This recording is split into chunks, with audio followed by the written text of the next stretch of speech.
Behind every message we receive, every call that brings us closer to our loved ones, and every video meeting at work, there's something essential we don't see: communication and energy networks.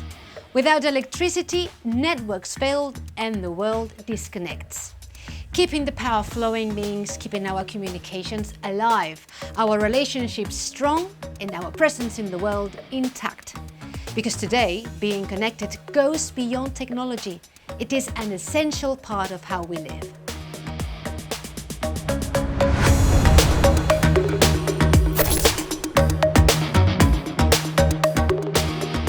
In Europe alone, over 520 million people are connected through mobile networks.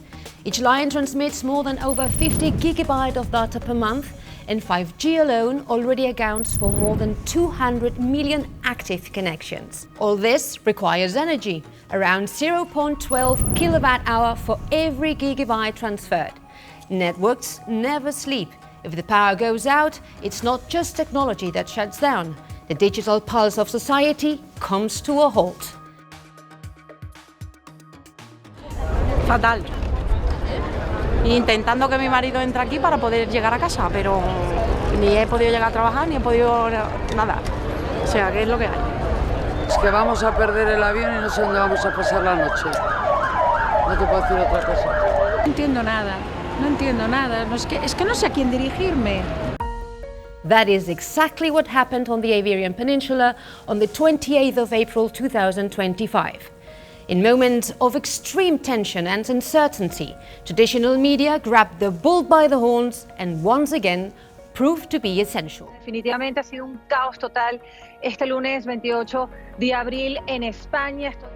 Yo creo que el apagón del 28 de abril a muchos periodistas y en muchas redacciones nos dejó completamente bloqueados, porque al principio no podíamos informar y tampoco teníamos la certeza de que a la gente le llegaría esa información. Pero con el paso, digamos, de los minutos se impuso afortunadamente la creatividad, el periodismo de calle, porque salimos de nuevo, como todo gran acontecimiento, ¿no? O todo gran suceso, pues salimos a la calle, y también un periodismo de servicio, contando exactamente o prácticamente lo que estaba pasando, sin valoración, sin opinión, sin tertulias, ¿no? Sino simplemente contando a la gente lo que necesitaba saber en cada momento de esas horas de apagón.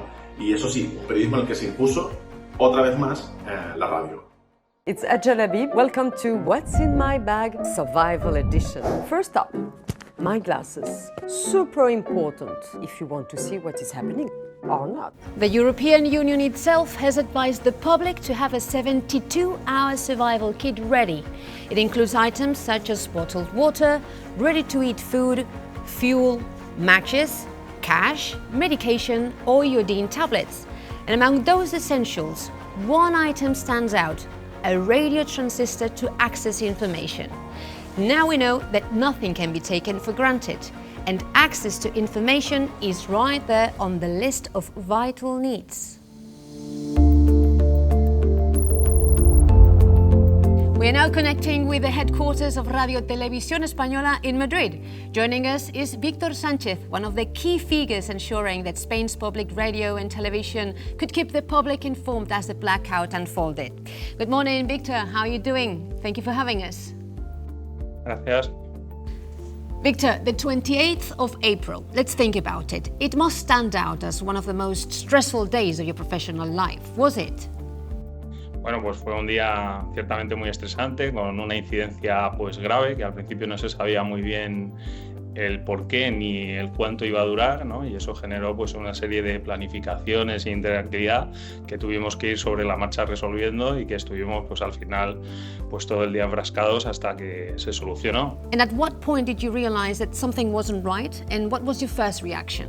Recuerdo perfectamente en ese día que iba paseando por la zona de los controles, y justo en un plató pues se quedó sin luz, sin electricidad del plató.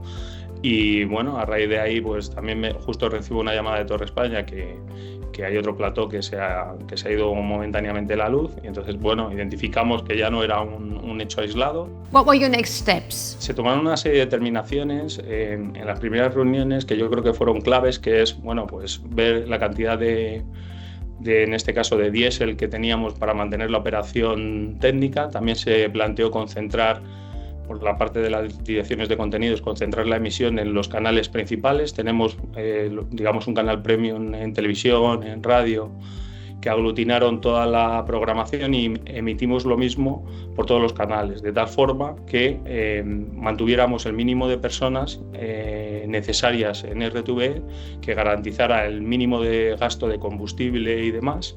Y también hicimos una previsión de compra de combustible urgente y calculamos que tendríamos para unas 24 horas sin necesidad de necesitar más combustible. Fortunately, you had a very quick reaction. Thank you for sharing with us what happened behind doors at RTVE. But what was happening with the communication networks on the outside? Nosotros tenemos una red interna con fibra que nos permitió mantener las comunicaciones de producción entre todos los centros regionales, digamos, y entre los nodos de producción centrales. Y bueno, pues luego tuvimos ciertas comunicaciones con el exterior y, por ejemplo, con las empresas de distribución, en este caso Celnes, pues veíamos que iba funcionando perfectamente y que aguantó perfectamente la distribución. Por tanto, tanto nuestras radios como nuestra televisión llegó a todos los usuarios, y esto fue, pues yo creo que clave en ese día, porque permitió a la gente mantenerla informada y mantener una línea de información con la gente que iba viendo la evolución del incidente. Victor, that was very interesting. Thank you for sharing with us a day that for sure you will never forget. Over the past 20 years, the world has experienced several blackouts that have affected entire countries. In India in 2012, 620 million people were left in the dark. Brazil, 1999, 96 million people. The United States and Canada, 2003, 55 million people. The list goes on, but each of these events has taught us something along the way. Today, Alfonso Álvarez, CEO at Cellnex Spain, is joining the show. Good morning, Alfonso. Thank you for joining us. A pleasure. How are you? Alfonso, you have a global perspective on the relationship between the power grid and communication networks. Would you say April 28th is a day that you'll rather forget, or is it a day that you will always remember?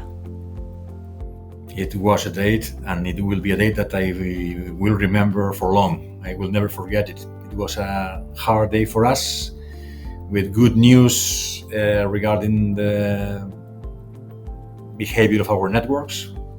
Some of our networks provided to other customers did not behave so well, and we had lots of information to be exchanged with external stakeholders, with administration, with customers, so it was a busy day.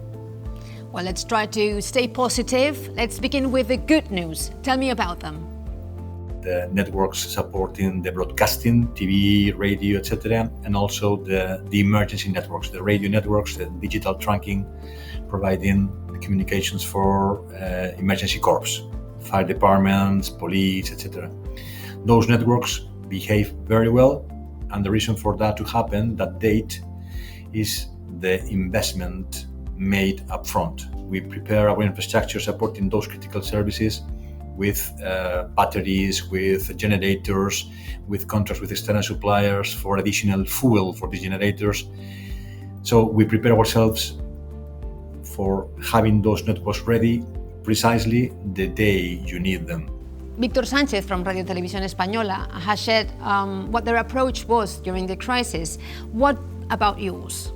We started with very, very frequent meetings every half an hour for having a clear view about what was the impact on our sites and our infrastructures. Then a little bit longer, every 3-4 hours, for having, say, the tracking of potential evolution of the situation. And since the beginning, maybe half an hour later, we started to receive calls from our customers.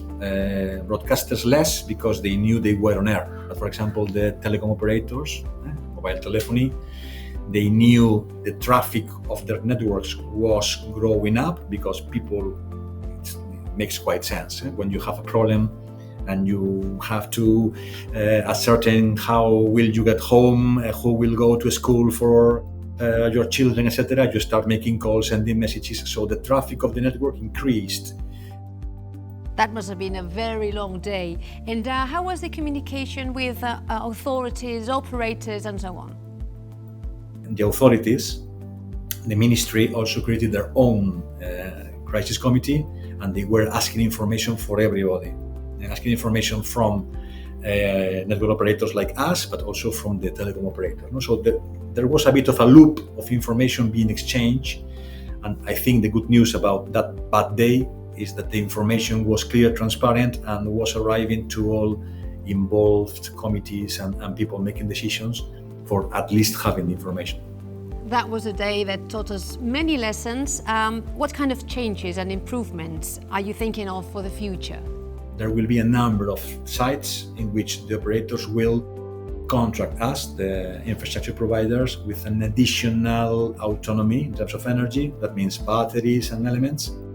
And they will be better prepared for having an additional autonomy of between 4 and 8 hours, which is normally more than enough for a typical blackout. Alfonso, thank you very much for your time and for your insights. Those were tough times. No one could have predicted such an extraordinary event. But luckily, many had emergency plans in place and they put them all into action. Para el futuro, la lección que tenemos en las televisiones públicas es que somos un actor muy importante, que somos un actor resiliente, que estamos acostumbrados en el sector broadcast a tener distintos tipos de incidentes y estamos muy preparados para las incidencias inesperadas, ¿no? Entonces, bueno, creo que somos un actor clave y clave en la sociedad también. We need to reinvest, we need to create more resilient, more robust networks.